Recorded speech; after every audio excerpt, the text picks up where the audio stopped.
Chapter 22. Savior. Brigadier General Huxley stood menacingly in the doorway. It was too late. He had found us. Diane bolted from my brother's side toward where Seth lay, intent on pumping him full of the red keys to our survival. Huxley was quick, though, and he moved to intercept her. In a blur, he was on her. He grabbed both of her wrists and twisted them. The pair of syringes clattered to the floor. John rushed up to aid her, knife in hand. He dove forward and plunged it in between Huxley's ribs. The blade stopped dead, unable to penetrate Huxley's inhuman skin. With a hard kick, Huxley sent John crashing backward through the office desk. He viciously headbutted Diane and threw her into the same heap of splinters as John. Huxley turned his attention to Seth. Still breathing? Good. He scoffed. Huxley roughly picked him up and threw him carelessly toward where my brother and I were. Ouch. Seth winced and drew his breath in sharply as he hit the ground, but he didn't make any attempt to get to his feet. All of my precious subjects in one place. Huxley sneered. Rosid. I heard Diane moan weakly. The syringes full of my and David's blood were still at Huxley's feet. I needed to get them if we were going to stand a chance. I rushed toward Huxley. I had to try something. I refused to be locked up in a lab and have my blood used to create monsters. I rushed Huxley and slid in an attempt to take out his legs. Huxley sidestepped me easily, and I moved past him without making contact. I didn't actually care that I missed. My aim was to get my hands on the syringes. Before he grabbed me, I managed to get my grip around both needles. I closed my fists tight around them and prayed that Huxley didn't see me palm them. He laughed. Not quite as gifted as the other one. He mocked. He reached down, grabbed me by the ankle, and flung me into the heap that was my brother and Seth's unconscious bodies. Be good and stay put while I put these two out of their misery. Huxley threatened. Now was my chance.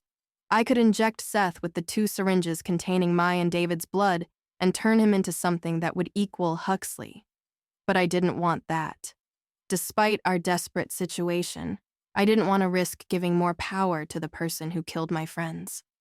I slammed my finger down on the plunger of the syringe that contained David's blood and let the sticky red liquid splatter onto the floor.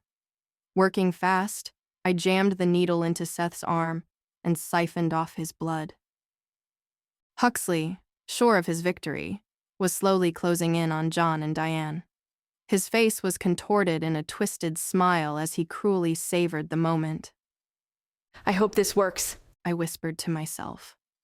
Kneeling at David's side, I drew both of my arms back at the same time and plunged both syringes, one still containing my blood and the other now containing Seth's blood, into my brother's chest. I slammed my thumbs down on the plungers and pumped David full of my and Seth's blood. If David would wake up, he could save us. I could trust David with that kind of power. He was always a good and kind man. David didn't so much as stir. His chest rose and fell slowly, just as it had been doing this entire time. He didn't wake up. We were doomed. I took two of Seth's revolvers out of their holsters on his chest and stood. Hey! I shouted at Huxley, pointing both revolvers at him. Huxley turned to face me and flashed a toothy smile. Now, Aubrey, you and your friends have fired everything you had at me. Do you really think that is even going to slow me down? He taunted. No, I don't, I admitted. I pointed one revolver at Seth on the floor and aimed the other at David. But I think you want us alive, don't you? It doesn't matter to me. I'll just take your blood after you die. Huxley growled. I made a sudden move, and I saw a flash of worry on the Brigadier General's face. You could take the blood from our dead bodies, but then the supply is limited. You need us alive so you can bleed us dry for the rest of our lives, I said firmly. Huxley's confident smirk turned to a scowl. You don't have it in you. He challenged. I pulled the triggers, and Huxley, startled, took a quick step forward. The gunshots echoed throughout the small room, and the bullets I fired buried themselves next to each of the men's heads. Try me, I warned. I had Huxley's full attention now, and he took another step toward me and away from where John and Diane were. Let them go, I nodded my head toward John and Diane. and we'll stay. I offered. You're still in no position to make threats, Aubrey. Huxley snarled. Maybe not, but do you want to risk losing 2 of your precious subjects? I dared. Huxley thought for a moment. Fine. He relented. Drop the guns and they can go. I shook my head. Not until they are out of the base. You and I will continue this little standoff until they're clear. I stressed. Huxley twisted his face up in a scowl and gave a mocking bow. Go ahead then. He relented. John staggered to his feet. Aubrey, we can't agree to this. He wheezed. We don't have a lot of options. I'm trying to save us from a total loss here. I sniffed. A pained look spread across John's face, but he gave a sullen nod. He helped Diane to her feet, and they headed toward the door back to the hallway. Before disappearing through the door, Diane gave me a sad look and mouthed something. I didn't catch what it was, though. It was just the 4 of us now. David still unconscious on the floor, Seth too weak to stand, me holding Seth and David hostage to give the others time to escape, and Huxley eyeing us all hungrily. Seth's revolvers were heavy and my arms were getting tired. I had to hold out, though. If I faltered, he would be on me in a flash, and Diane and John would be hunted down. Huxley must have seen my arms starting to shake, because he took a bold step forward. Stay where you are, I threatened. or I'll put a bullet in both of them and end your little plan to make more super soldiers. I've taken a lot of gambles in my life to get where I am now. Huxley purred. He took a step forward. And while you might put a bullet into it, He stated, referring to Seth. I bet you won't kill your brother when you have already sacrificed so much to find him.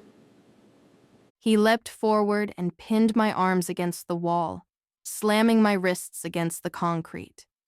I lost my grip on the revolvers, and they fell harmlessly to the floor. I knew you didn't have it in you to make a tough call. You still think you can get out of here. Huxley was inches from my face, his nostrils flaring and his eyes flaming with anger. How dare you try and threaten my goals? He rasped. How should I punish you for this transgression? He released his grip on my arms, grabbed my throat, and squeezed down hard. After I teach you a lesson for defying me, I'll catch up to your friends and tear them apart. He said gleefully. He drew his fist back. I won't kill you, but this will hurt. Huxley taunted. All I could do was shut my eyes before the earth-shattering punch connected with my body. But the pain never came. I didn't see the bright, fuzzy lights a person normally sees when struck by something. Cautiously, I opened my eyes. Huxley's fist was halted, wavering as it strained against a clawed hand. Huxley hadn't released my throat, and I struggled against his grip to turn my head as much as I could in order to get a view of whoever, or whatever, caught Huxley's punch. Starting at the clawed hand, I let my gaze climb up the arm. The arm was long and mottled with scaly skin with patches of pink, human flesh. I strained against Huxley's grip, but I couldn't get a look at my savior's face. I shot my eyes back over at Huxley. His overconfident, smirking face had transformed into one of fear. How? Huxley croaked. Whoever had a hold of Huxley's fist twisted hard. He lost his grip on my neck and I fell hard to the floor. I coughed and gasped after being released. My vision was hazy, but I saw who had come to my rescue. Still holding tight to Huxley's fist was my brother, David. He was awake and on his feet, but his face and eyes still looked sleepy, like he was acting out a dream. David kept twisting and Huxley's arm popped and fell useless to his side. Huxley took a step backward toward the door leading back out into the hallway, but David kept after him. David swiped at him with his clawed hand, but Huxley sidestepped the strike and used the opening to kick at David's chest, sending him flying backward into the room. Huxley grabbed hold of his limp arm and slammed his shoulder into the wall, popping it back into place. He opened and closed his fist a few times, testing it before drawing his combat knife. This day just keeps getting more and more annoying. Huxley seethed. Huxley went on the offensive. He rushed forward to engage David. He drove his knife toward David's chest, seemingly unconcerned about potentially killing one of the subjects who, only moments ago, he didn't want to risk losing. When it came down to it, his own life must have been more valuable to him than his research subjects and the potential power they could bring. David didn't move to block the knife or even attempt to dodge. I winced as the knife struck his chest, but when the steel met his flesh, it stopped before it was able to penetrate even an inch. The injections of my and Seth's blood appeared to have worked. With all three blood types coursing through his veins, David had become like Huxley and could fight him as an equal. David used the clawed hand at the end of his unnaturally long arm to grab Huxley's leg. He effortlessly hoisted him into the air and flung him toward the door leading into the hall. Huxley crashed through the door, shattering it into pieces. He landed roughly in the hallway but quickly got to his feet. David, still in his trance, didn't let up. He kept after Huxley, who still showed no signs of retreating. They collided and grappled with one another, slamming into walls and trading blows. I grabbed one of the revolvers, sprang up to my feet, and followed after them. I had to leave Seth in the room behind me. He'd be safer in there anyways. David was lunging and clawing at Huxley, not giving him any time to recuperate. It was taking everything Huxley had to stay out of David's reach. It was a complete role reversal from Huxley's battle with Seth. But Huxley was a battle-hardened soldier. He managed to catch both of David's hands and, knuckles white, gripped tight. He drove his heels down into the floor and swung David violently against the wall. The force of the blow shattered the wall and sent cracks cascading from the floor to the ceiling. Despite David's increased strength and ferocity from the blood injections, Huxley was still stronger. Suddenly, shots rang out down the hallway. Diane and John had sprung out from a pair of doors and were pelting Huxley with bullets. They stayed behind even though they were given a chance to escape with their own lives. Worthless insects. Huxley bellowed, enraged. The bullets still weren't doing much, but they were making him angry, and anger made people get sloppy and careless. Huxley turned to face the hail of bullets. From the ground, David swept Huxley's legs. Huxley hit the floor and David quickly jumped on top of him, pinning him down. He pummeled Huxley's face and body with a storm of punches from his normal hand and swipes from his unnatural clawed hand. Huxley kicked and struggled against David's weight, but couldn't free himself. Huxley's pale, smug face was transforming into a mangled mess. Huxley's movement slowed and then stopped altogether. The fearsome brigadier general lay still on the floor. David rolled off of Huxley and leaned his back against the wall.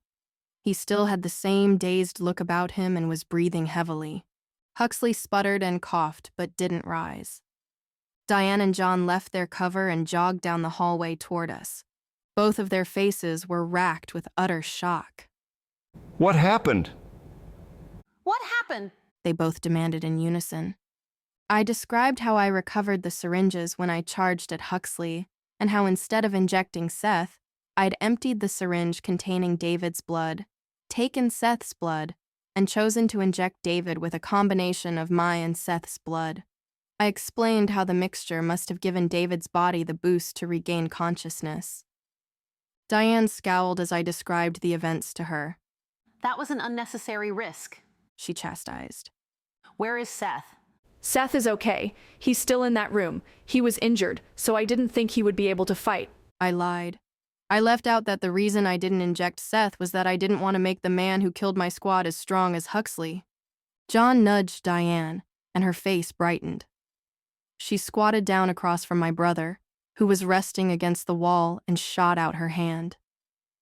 You have one heck of a sister. I'm Diane Swithin. Nice to meet you. She beamed. Hold on. I rushed over. I don't think David is quite back to himself. I edged her out of the way and knelt down in front of David. I gently slapped his face. David, can you hear me? His eyes were a little hazy, but he coughed and then looked up at me.